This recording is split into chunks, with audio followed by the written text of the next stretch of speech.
So with Joe Biden finally in office, it's high time he enacts the progressive agenda that Joe Biden supporters promised he would enact. He's been referred to, I think, fallaciously as the most progressive president since FDR. But that point aside, we're in the middle of a pandemic. We're in the middle of a global health crisis. People are losing their jobs. People are losing their homes. People are starving on the current wages that they are currently earning. And so one of the best ways to mitigate some of these issues is to raise the minimum wage. Now, the federal minimum wage hasn't been raised since 2009. That was 12 years ago. It really has been $7.25 an hour since 2009. Okay? And the minimum tipped wage has been $2.13 for the last 30 years. Can you imagine being a waitress, being a waiter, and only earning $2.13 per hour? These are starvation wages. It's clear and simple. So we need to raise the federal minimum wage, and we need to raise the minimum tipped wage. So now's the time to do it, especially while people are struggling so badly.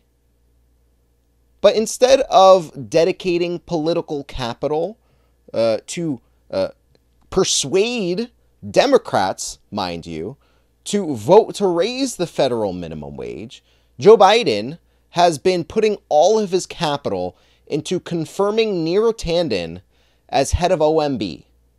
Neera Tanden, the person who said that we should invade Libya for oil. So he's putting all of his political capital into that. He said they're going to fight their guts out in order to confirm Neera Tanden.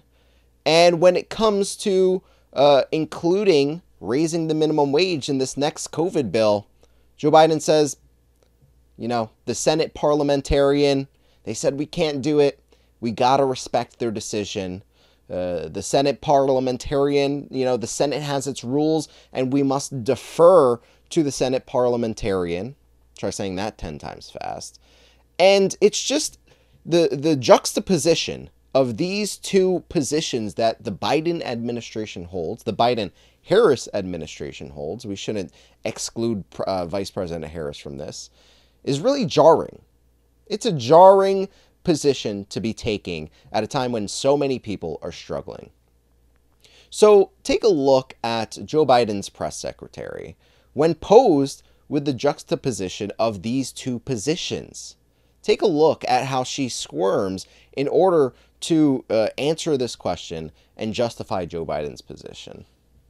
On the parliamentarian decision, you said that he respects that decision, but progressives don't understand this. In some respect, they're like, why not fight for this? So why is the White House not more aggressively challenging that and sending the vice president to try and potentially overrule that with a vote?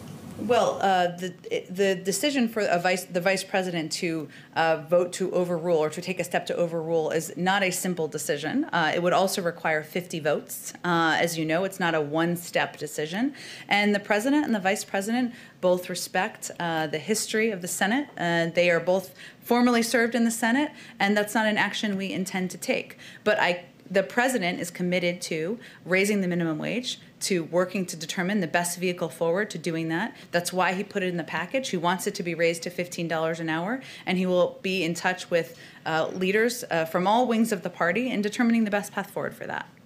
Go ahead, Jeff. A follow-up to Jeff's question, which strikes me. The White House doesn't have 50 votes to confirm Neera Tanden as OMB director, and yet we heard from the White House Chief of Staff say that the White House is they're going to fight their guts out. Fight our guts out was the phrase he used to get her confirmed. So why push for that and not push as hard, one could say, for raising the minimum wage? You could make the argument that the American people stand to benefit more from a higher wage than they would from a chosen OMB director.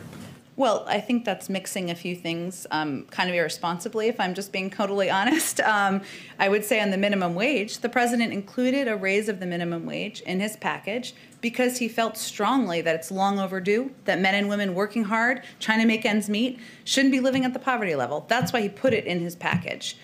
there is a process that it goes through, a parliamentary process when it's a reconciliation bill, as you know. But for people who haven't been following all the nitty gritty of this, because it's a budgetary bill, that's why it went through the process. And again, I would send you to talk to leaders in Congress to see if they have the 50 votes necessary. But regardless, the president, the vice president have made the decision they're not going to move forward with that step. But also, it's not a simple process. It requires 2 steps. As it relates to Neera Tanden, she is somebody who has decades of experience. She is qualified. She is prepared to lead the budget team. And we're continuing, of course, to fight for the confirmation of every nominee that the president puts forward. We'll see if we have 50 votes. That's part of the journey. That's part of democracy in action. Honestly, kudos to that reporter for asking that question and actually holding this press secretary's feet to the fire, because it was a good question. It's a really good question. How can Joe Biden defend putting all of his political capital in the first 100 days into confirming Neera Tanden when the minimum wage hasn't changed in 12 years? People's costs of living are going up, but the people that are making $7.25 an hour, they can't make ends meet. They can't do it. They just can't do it, especially during a pandemic. So it's unfathomable how Joe Biden and his lying press secretary here can justify it. And her answer just highlights that she wants to confuse you. She wants to confuse the average viewer. Because she says, it's a 2-step process. We need to respect the parliamentarians' ruling on this. But the fact of the matter remains is that the Senate parliamentarian, is someone who's unelected to the position. So who are they to determine what these senators vote on?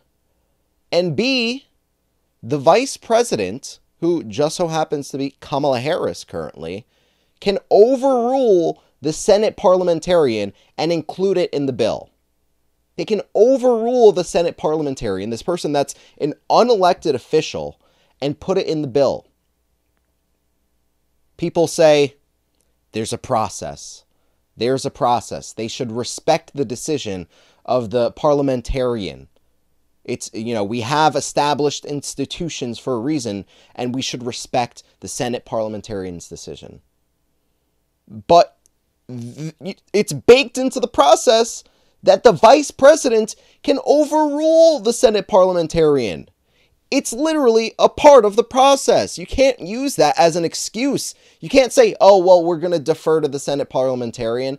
When you want a $15 minimum wage, at least that's what you say, Joe Biden, it's a part of the process that you can overrule them and include it in the bill. So if that's something that you actually want, then do it. Then do it. She says it's a 2-step process. They need 50 votes. You don't need 50 votes to overrule the Senate parliamentarian. You need 50 votes to get it through the Senate. And that's where you come in, Joe Biden. You need to fight for those votes. You need to fight for this position that you have. If Joe Manchin and Kristen Sinema aren't supporting your bill, you make them support your bill. You're the president of the United States. This is your first 100 days in office. You have a mandate, as you so claim. Use it. People are starving. People are dying. People are getting kicked out of their homes. Use your mandate that you say you have and force the vote. Get people with the votes. Get the votes. That's what you're supposed to do. But instead, they take a back seat. They say, we're going to, let the Senate parliamentarian decide. We can't do anything about this. Instead, we're going to fight our guts out to get Neera Tanden confirmed for OMB. Do you think the average person is going to benefit from Neera Tanden as head of OMB? Or do you think the average person is going to benefit from an increase in the federal minimum wage? I happen to think that it's the latter in this decision. And just a clear example of how Joe Biden talks the talk, but he doesn't actually walk the walk. When it comes to actually fighting for the average person, he's not going to do it. But let me know your thoughts in the comment section below. Agree or disagree, let's have a conversation. And subscribe to join the political revolution against mainstream media. CNN, MSNBC, and Fox News, they're all bought and paid for. Independent progressive media is the path forward. Thanks for watching, and we'll see you next time.